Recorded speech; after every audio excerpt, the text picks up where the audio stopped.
સુરેન્દ્રનગરના સાંસદ ચંદુ શિહોરાએ સાંસદમાં પસાર કરેલ યોજના બાબતે માહિતી આપી।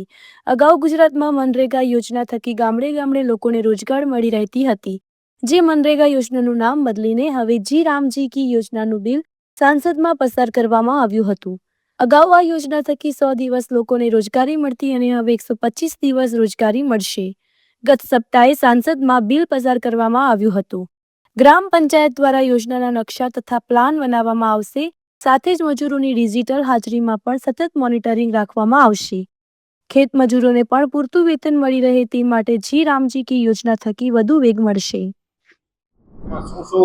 યોજનાના લોકોને ફાયદા થશે અને શું આનાથી લોકોને આગામી દિવસોમાં રોજગારી કઈ રીતે મળશે? આપણે કેન્દ્રમાં મોદી સરકાર જે ચાલી રહી છે એમાં મોદી સાહેબનો એક સંકલ્પ છે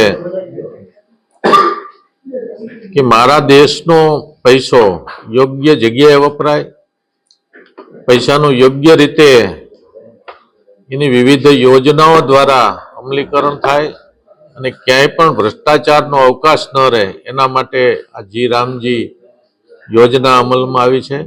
ગત સત્રમાં જ આનું બિલ પાસ થયું છે, ત્યારે મને કહેતા આનંદ થાય કે અગાઉની જે મનરેગા યોજના હતી એ મનરેગા યોજનામાં 100 દિવસની ગેરંટી હતી।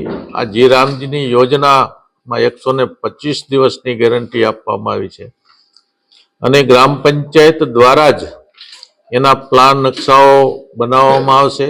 ગ્રામ પંચાયત આ યોજનાઓ બનાવશે અને આ યોજનાઓ દ્વારા જે જોબ કાર્ડ બનાવવાના છે ગ્રામ પંચાયતે બનાવવાના છે। યોજનાઓનું જ્યારે કામ ચાલુ થાય ત્યારે દરરોજની ડિજિટલ હાજરી, એમાં રોજે રોજ કેટલા મજૂરો કામ કરી રહ્યા છે એની ડિજિટલ હાજરી પૂરવામાં આવશે, જેથી કરીને રોજે રોજના મજૂરોમાં પણ ક્યાંય પહેલા અગાઉ ગોટાળા થતા આટલા મજૂર છે આટલા નથી, પણ હવે રોજે રોજના મજૂર આટલા જ આવે છે એની પણ ચોક્કસ માહિતી સરકારને મળશે। સાથે સાથે આ યોજનામાં એક વિશેષતા એ પણ છે કે આપણો દેશ ખેતી પ્રધાન દેશ છે, તો ખેડૂતોને એમની સિઝન દરમિયાન મજૂરોની ઘટ ન પડે એનું પણ ધ્યાન રાખવામાં આવ્યું છે। ખેડૂતોને પણ પોતાના ગામમાંથી પૂરતા મજૂરો મળી રહે એ માટે ખેડૂતોની ખેતી સિઝન દરમિયાન આ યોજનાના કામો ન કરવા, ઓફ સિઝન હોય ત્યારે આ યોજનાના કામો કરવા, એટલે ખેડૂતો માટે પણ આ યોજના વધારે ઉપયોગી છે અને મજૂરોને પણ પૂરતી રોજગારી મળી રહે એની પણ તકેદારી રાખવામાં આવી છે। ક્યાંય પણ કામ ખોટા ન થાય એ માટે સોશિયલ માધ્યમથી ગામના જ લોકો એનું મોનિટરિંગ કરશે અને એ કામોમાં સ્કિલ્ડ લોકોને પણ એને નિમણૂક આપીને એ સ્કિલ્ડ લોકો એનું મોનિટરિંગ કરીને કામની ગુણવત્તા જળવાય એનું ધ્યાન રાખશે।